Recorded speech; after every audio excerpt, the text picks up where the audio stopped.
اعوذ باللہ من الشیطان الرجیم، بسم اللہ الرحمن الرحیم۔ آج ذکر کر رہے ہیں کریمہ اہل بیت حضرت فاطمہ معصومہ کم کا۔ حضرت بی بی معصومہ کم مدینہ میں پیدا ہوئی۔ اس کے والد کا نام امام موسیٰ کاظم علیہ السلام اور اس کے بھائی کا نام امام علی رضا علیہ السلام اور اس کی والدہ کا نام نجمہ خاتون ہے۔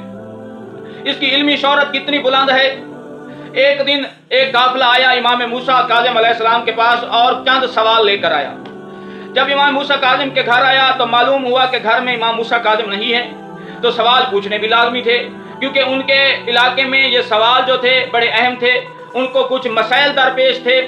تو انہوں نے چند جو سوال لکھے ہوئے تھے یہ معصومہ کم کے پاس بھیجے، بی بی فاطمہ معصومہ کم کے پاس بھیجے، تو بی بی معصومہ کم نے ان سوالوں کا جواب ایک تحریر میں لکھ کر واپس بھیجا۔ ان کے پاس وہ جواب ہے، وہ جواب سن کر بڑے خوش ہوئے کہ جواب مل گئے ہیں۔ واپس جا رہے تھے کہ راستے میں امام موسیٰ کاظم سے ملاقات کی اور کہا کہ ہم آپ کے گھر میں گئے تھے، ہمیں چند مسائل درپیش تھے وہ پوچھنے کے لیے اور آپ کی بیٹی نے وہ جواب ہمیں دے دیے ہیں۔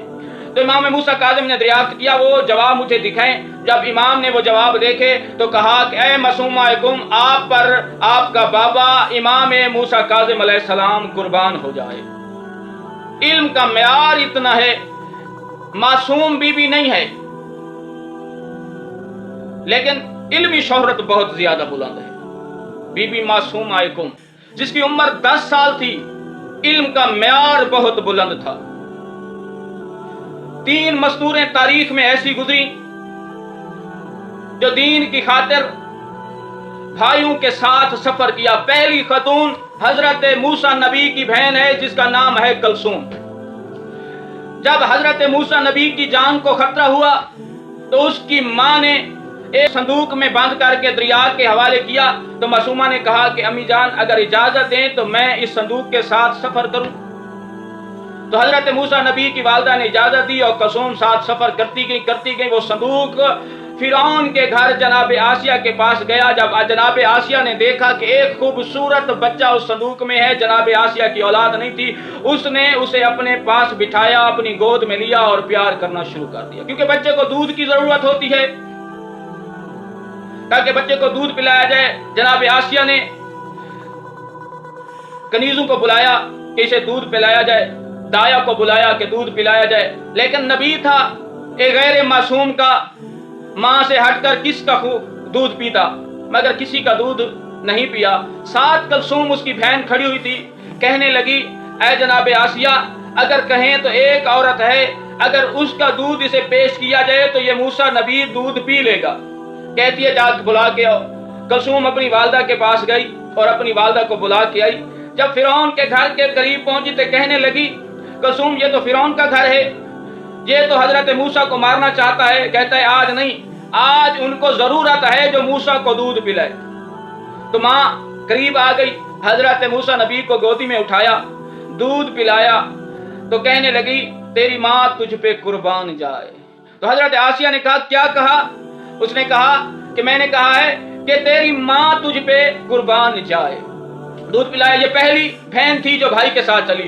دوسری بہن کربلا میں 28 رجب کو امام حسین کے ساتھ کربلا گئی۔ کربلا امام حسین شہید ہو گئے۔ امام سجاد کے ساتھ کوفے گئی، کوفے سے ایک شام گئی۔ ہر موڑ پر، ہر چوک پر، ہر بازار میں، ہر دربار میں اسے جھڑکایا گیا، اس کی توہین کی گئی، مگر اللہ کے دین بچانے میں ذرہ برابر بھی کوتاہی نہیں کی۔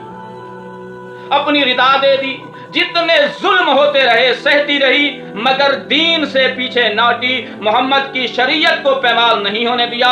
آخری دم تک محمد کی شریعت کو بچانے کے لیے ظلم کا خلاف آواز بلند کرتی رہی اور حق کا ساتھ دیتی رہی۔ دنیا دار لوگوں کو حق بتاتی رہی، باطل اور حرام چیزوں سے روکتی رہی، کہتی رہی جس کو یزید مار کے آیا ہے وہ باغی نہیں تھا، نمازی تھا۔ جس کو یزید نے مارا ہے یہ حق پر تھا، یزید باطل پر تھا۔ جس کو یزید نے مارا ہے یہ شریعت کا بانی تھا، یہ قبضہ مافیا ہے جو آج بیٹھا ہوا ہے۔ حقدار کو مار دیا ہے، نہ حق والا قبضہ کر کے بیٹھا ہوا ہے۔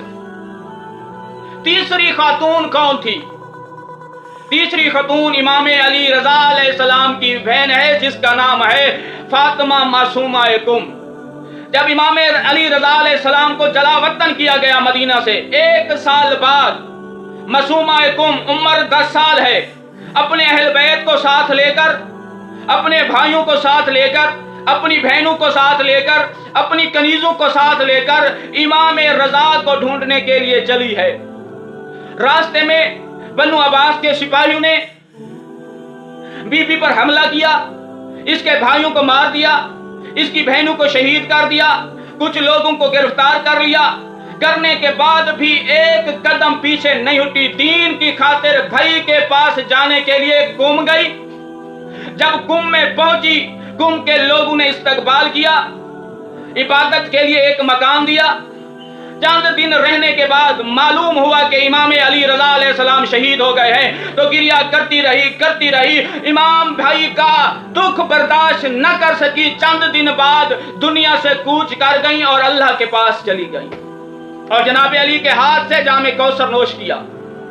کہتی رہی بھیا بڑا دور کا سفر کر کے آئی ہوں، تھک گئی ہوں، میرے پیر پھٹ گئے ہیں، میں کمزور اور نفیس ہو گئی ہوں، بڑا ظلم کرتے رہے بنو عباس کے لوگ راستے پر مجھ پہ، مگر میں دین کی خاطر آپ کے ساتھ آپ کے پاس آئی ہوں، مجھے مل کر تو جاتے، میرے دکھ سن کے تو جاتے۔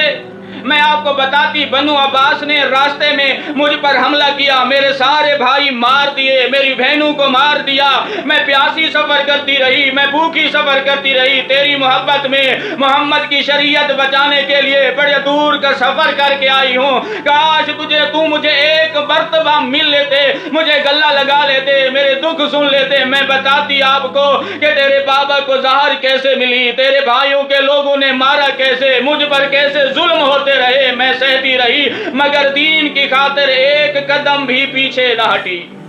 السلام علیکم، السلام علی الحسین وعلی علی ابن الحسین وعلی اولاد الحسین وعلی اصحاب الحسین بجائے محمد المصطفیٰ۔